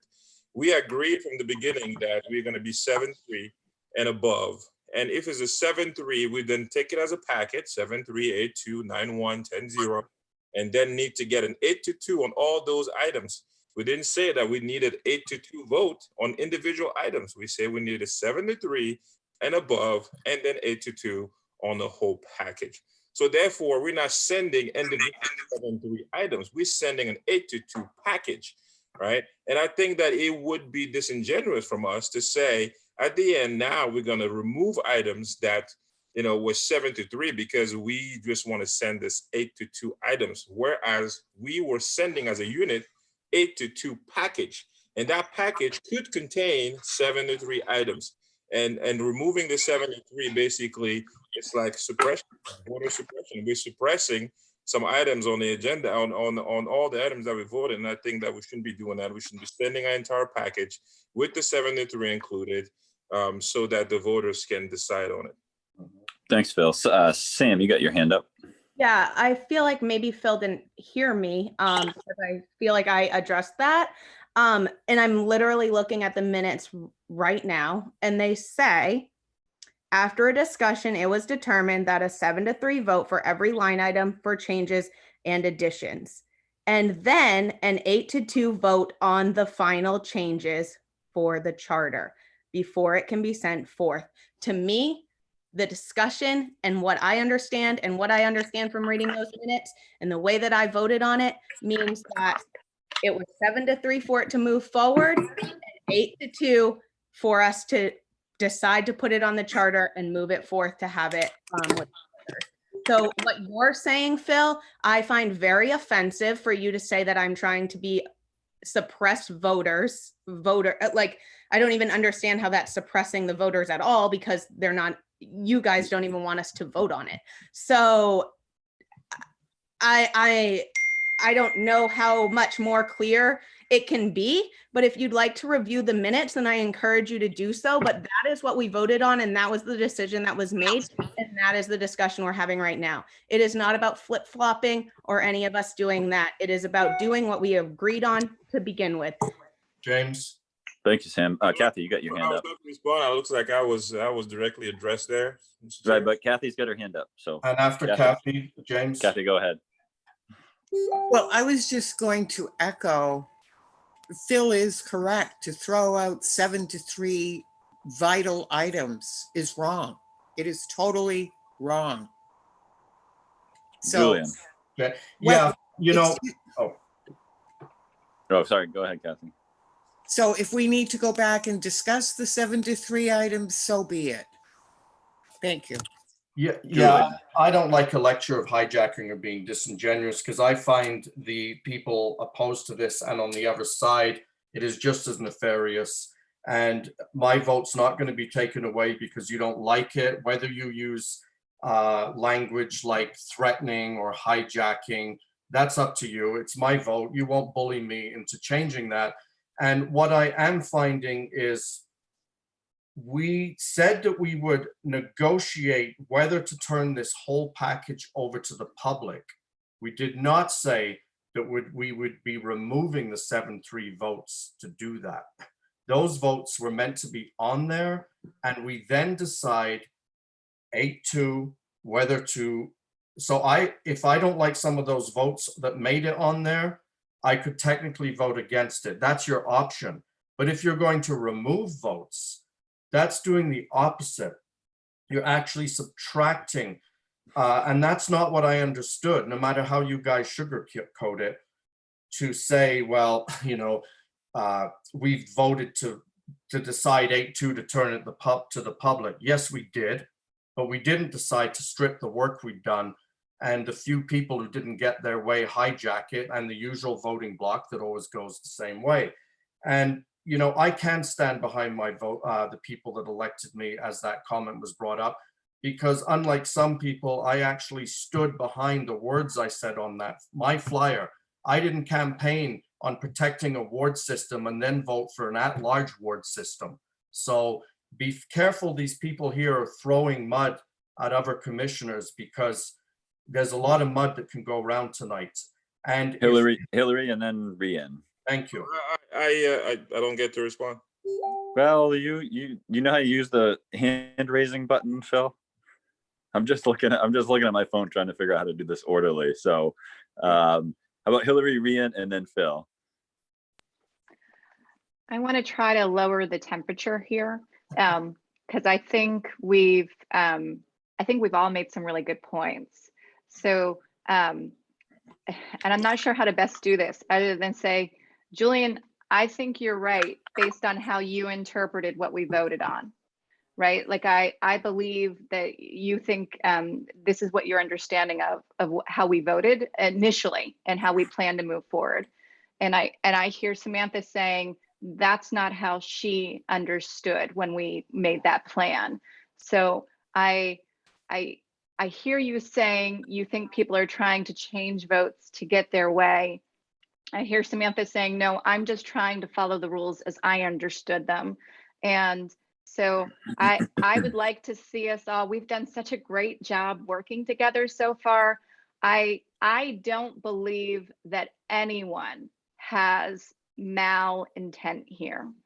So I'm just pleading with everyone right now. We're at the finish line. Let's just make the assumption that everyone in good faith continues. And could we just entertain the possibility that when we outlined this method for how we were going to proceed, that maybe we didn't really clarify it to the extent that we should have, that we clearly have a misunderstanding. And I'm going to admit that part of that misunderstanding is on me. You want to throw rocks at me? I'm an easy target. Go for it. I'm telling you, my understanding was this is what we were going to do. Looking at the package, I feel badly. And that's not because I have any malintent. And I know it's not because you have malintent. And Phil, I really don't think that anybody's trying to suppress any votes. I just think we genuinely misunderstood our initial plan. We are where we are. We need to move forward somehow. Thanks, Rian, and then Phil.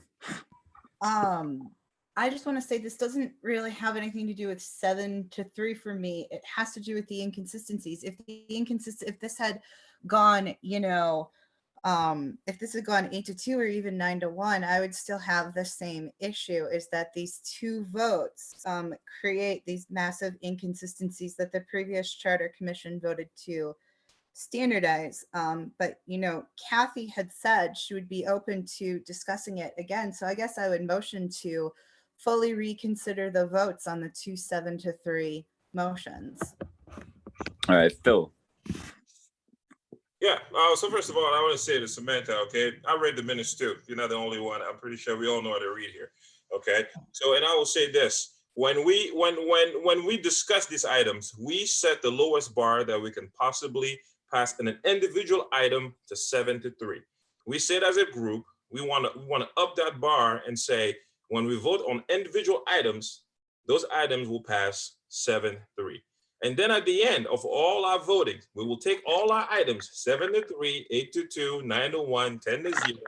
We will put them as a unit, and then we will vote on that package.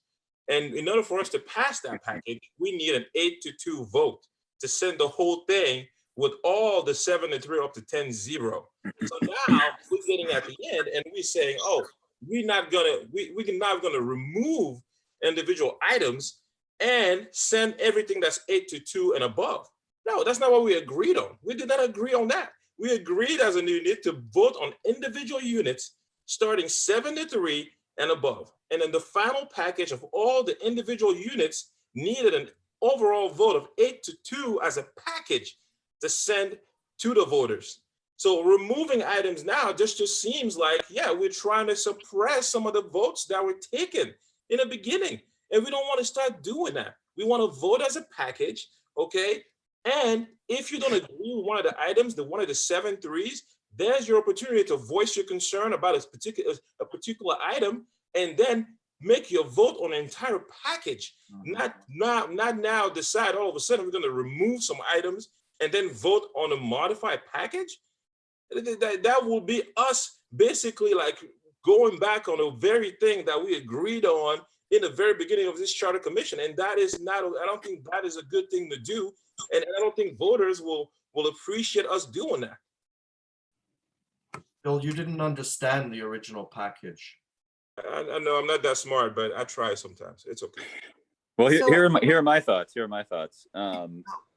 Whatever the mechanics were for that vote that we took, the first or second meeting, whenever that was, I think everybody agrees that we need an 8-2 vote to move a package to charter. We don't have an 8-2 vote, so that's where we're at right now. I think I would. How do you know we don't have an 8-2 vote? Because we are removing items. Passage? That's I guess I would go with Kathy's suggestion. We're removing items, and that's why we don't have an 8-2 vote, because right now we're deciding, some people are deciding to remove other people's vote because there's No. Though you're removing one of my votes, like why can't I make that decision for myself? Why are you not listening to Hillary and I? We were not one of the dissenters for those votes. You are refusing to listen to us. No, you can make a vote for yourself, but don't take my vote away. And instead, okay, Yeah, you want to switch your vote, go for it, but you're not removing my vote. that's fine. We can go back through each one of the things. But what I'm saying is I will not sit in this meeting with you two being very condescending to me and trying to stifle my voice and bully me. I have had enough. Thank you. So I'd like to make the motion that Kathy suggested to fully reconsider those 2 7-3 votes. I don't think it's going to take us very long. That's my motion. All right, and I would second that. And in seconding that, just to follow procedure, I'll withdraw my motion because we only got past the discussion point. But I'll second your motion, Marianne. All right, so So discussion, Kathy.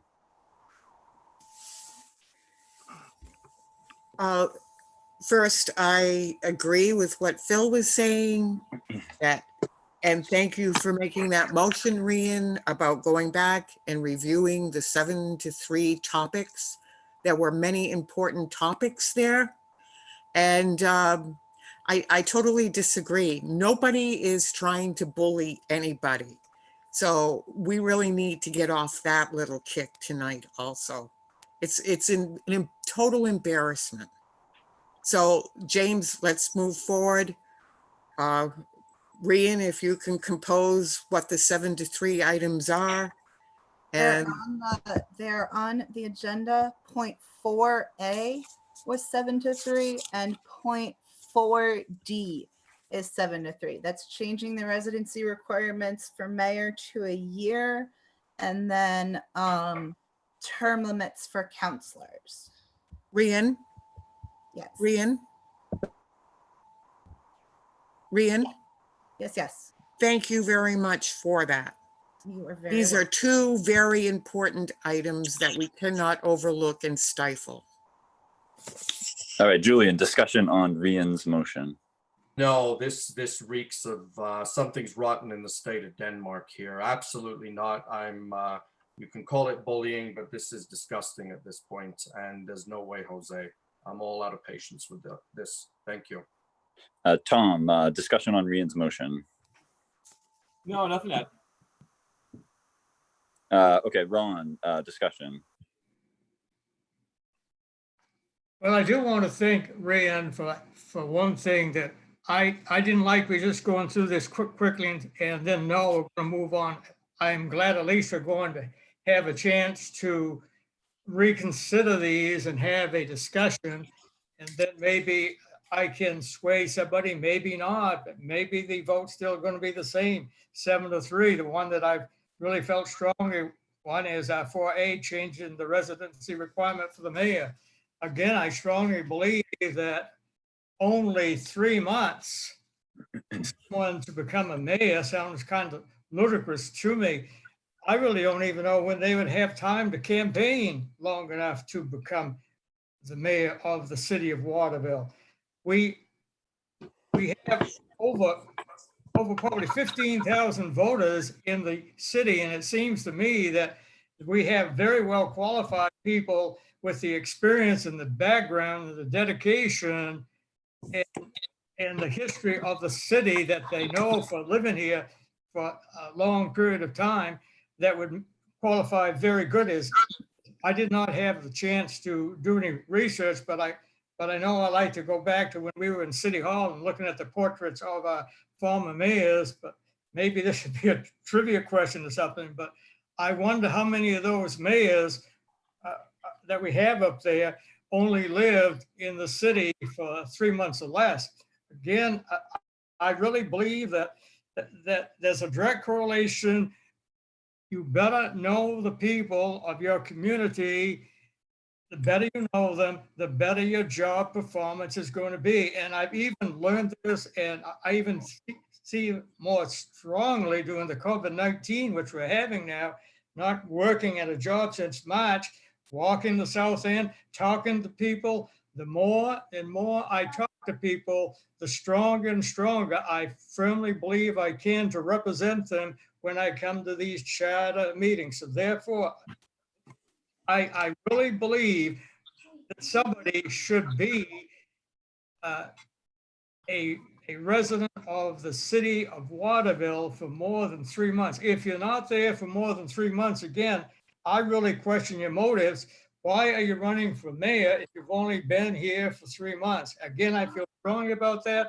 I also feel strongly about when we have that meeting back in January 8th. I think I've memorized that by heart. It was the 8th that we had people came and spoke, and we had at least 2 people did speak for us that they thought this, along with other things, such as the ones that did not pass with the citizens having a say in the budget. So again, I feel strongly about that. I don't know whether I've got the right choice of words, but that's how I feel. That's how I felt when I voted for it.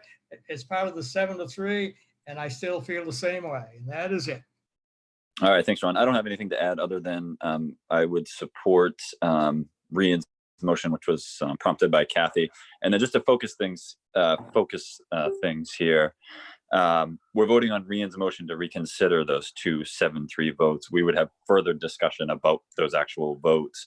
But right now we're just on Rian's motion to reconsider. Hillary. Yes, I just want to thank Kathy and thank Rianne. I think this is a great way to deal with a problem.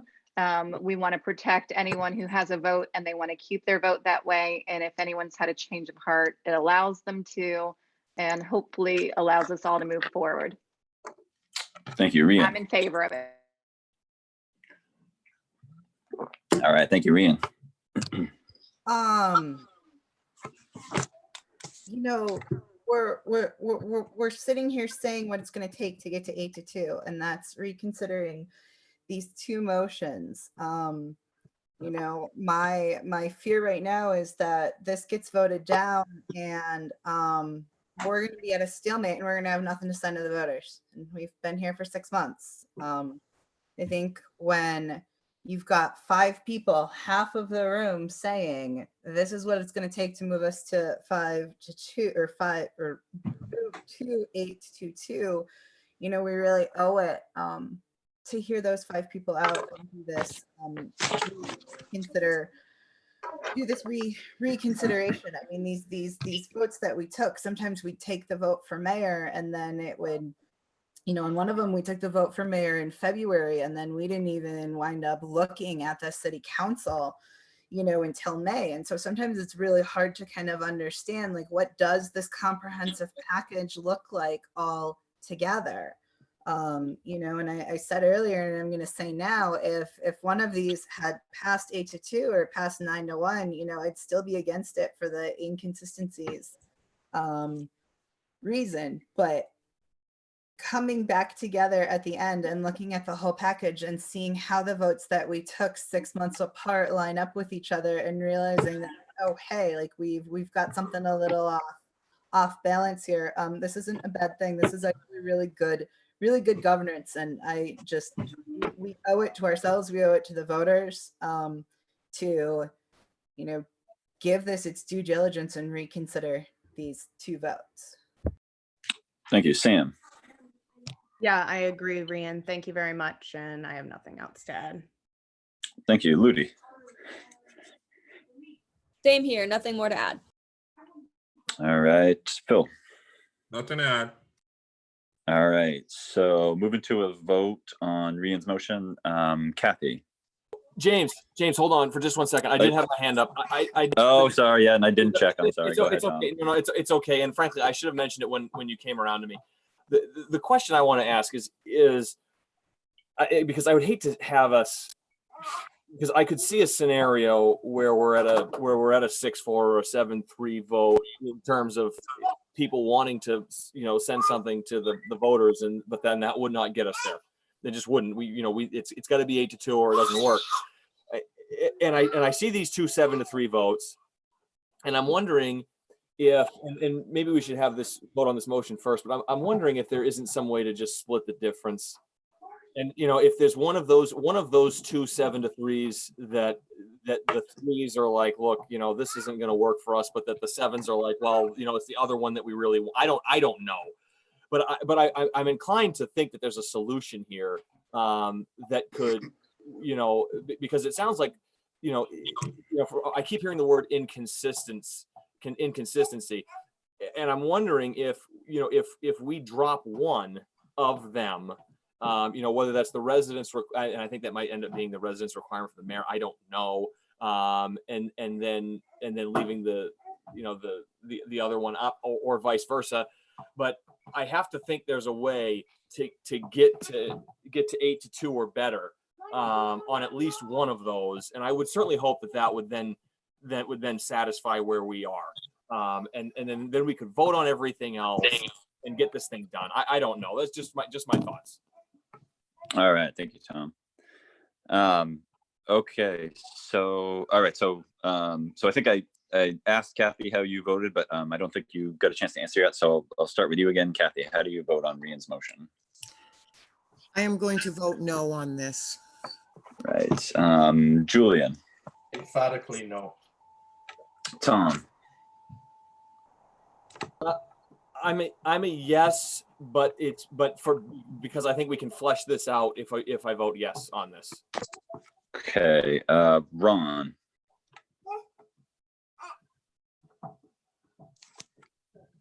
Yeah, seeing I've spoken out of turn, can I hear Rhiann's motion one more time?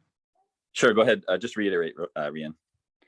It's the motion to reconsider the 7-3 votes, which is the residency requirements, and the term limits. It's Yes, just I should- reconsidering, it's not. Yes, I voting. shouldn't give a yes. I should have said yes instead of giving my reason why. My answer is yes. Okay. James is a yes. Hillary, Yes. Rian, Oh, sorry, muted myself. Yes. all right, Sam, Yes. Moody, Yes.